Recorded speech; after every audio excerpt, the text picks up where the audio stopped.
নমস্কার বন্ধুরা, তোমরা সবাই কেমন আছো? আশা করি ভালো আছো। আমিও ভালো আছি। আমার বাঙালি রান্নাঘরে তোমাদের সবাইকে স্বাগতম। আজ আমি তোমাদেরকে ভেন্ডি ভাজা, ডিম, ডাল, আলু রান্না করে দেখাবো। তো এখানে আমি প্রথমেই ভাজার জন্য তেলটা গরম করে নিয়েছি। তো এখানে এখন আমি কালো জিরা আর সাদা জিরা দিয়ে দিব।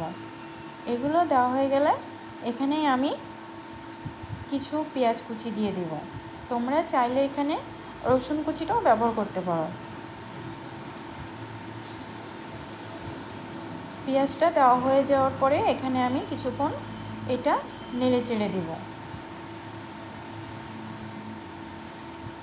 এভাবে আমি কিছুক্ষণ পেঁয়াজটা হালকা করে ভেজে নিব। দেখো পেঁয়াজটা কিন্তু আমার ভাজা হয়ে গেছে। এখন এখানে আমি ভেন্ডিগুলো দিয়ে দিব। ভেন্ডিগুলো দেওয়া হয়ে গেলে এখানে আমি মরিচ কুচিটা দিয়ে দিব। মরিচ কুচি দেওয়ার পরে এখানে আমি অল্প পরিমাণে ধনে গুঁড়া আর জিরা গুঁড়া দেব।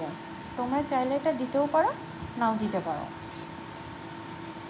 এগুলো দেওয়া হয়ে গেছে। এখন আমি এখানে হলুদ আর পরিমাণ মতো লবণটাও দিয়ে দিব।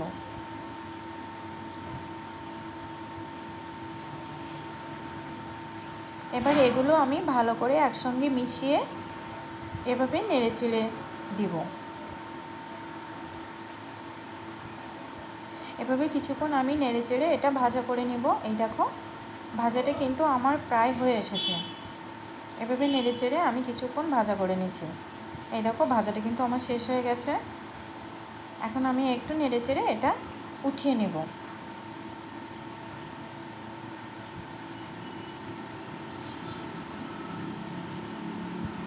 এই যে আমার ভেন্ডি ভাজার ফাইনাল লুক। এখন আমি ডিম, ডাল, আলু রান্না করার জন্য ডিম আর আলুটা সিদ্ধ করার জন্য বসিয়ে দিয়েছি। এই যে কিছুক্ষণ এভাবেই আমি সিদ্ধ করে নিব। তো দেখো ডিম আলুটা কিন্তু আমার সিদ্ধ হয়ে গেছে। আর এই যে আমি ডিমের খোসাও ছাড়িয়ে নিয়েছি। এখন আমি ডালটা সিদ্ধ করার জন্য উঠিয়ে দিয়েছি। এভাবে আমি কিছুক্ষণ ডালটা সিদ্ধ করে নিব।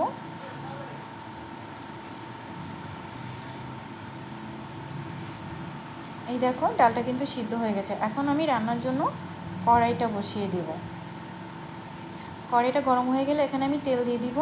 তেলটা গরম হয়ে আসলে এখানে আমি জিরা, পাঁচফোড়ন দিয়ে দিব। এগুলো দেওয়া হয়ে গেলে এখানে এখন আমি দিব তেজপাতা, শুকনো লঙ্কা আর গোটা কয়েকটা কাঠ দিব। তোমরা চাইলে এখানে এলাচ, লবঙ্গ দিতে পারো। তারপরে এখানে আমি পেঁয়াজ কুচি, রসুন কুচি আর মরিচ কুচি দিয়ে দিব। এগুলো দেওয়া হয়ে গেলে এখন ভালো করে একটু নেড়ে চেড়ে আমি কিছুক্ষণ ভাজা করে নিব। তারপরে এখানে আমি ডিম আর আলুটা দিয়ে দিব। এগুলো দেওয়া হয়ে গেলে এখন আমি এগুলো ভালো করে একসঙ্গে মিশিয়ে এটা কিছুক্ষণের জন্য ভাজা করে নিব। তো এখানে আমি এখন দিব হলুদ আর পরিমাণ মতো লবণ। এগুলো দেওয়া হয়ে গেলে এখানে আমি দিব গোলমরিচের গুঁড়া আর সামান্য পরিমাণ জিরা গুঁড়া। এগুলো দেওয়া হয়ে গেলেও আমি ভালো করে নেড়ে চেড়ে দিব। এভাবে আমি কিছুক্ষণ এটা ভাজা করে নিব। এই যে দেখো ডিম, আলু সব কিছু কিন্তু আমার ভালো করে ভাজা করা হয়ে গেছে। এখন এখানে আমি সিদ্ধ করে রাখা ডালটা দিয়ে দিব। ডালটা দেওয়া হয়ে গেছে। এখন এটা আমি ভালো করে মিশিয়ে নিব। সব একসঙ্গে মিশিয়ে এভাবেই নেড়ে চেড়ে কিছুক্ষণ আমি ভাজা করে নেব। বেশি ভাজতে হবে না। এখন আমি আবার একটু নেড়ে চেড়ে দিব। এই যে দেখো আমার ভাজাটা কিন্তু হয়ে গেছে। এখন এখানে আমি ঝোলের জন্য পরিমাণ মতো জল দিয়ে দিব। এখানে কিন্তু বেশি জল দিলে হবে না, অল্প পরিমাণে জল দিতে হবে, কারণ ডিম আর ডাল তো পাতলা হলে ভালো লাগবে না খেতে। বন্ধুরা এটা কিন্তু খুব মজাদার একটা খাবার। তোমরা এটা করে খেয়ে দেখতে পারো। খুব অল্প সময়ে তোমরা এটা তৈরি করে নিতে পারবে।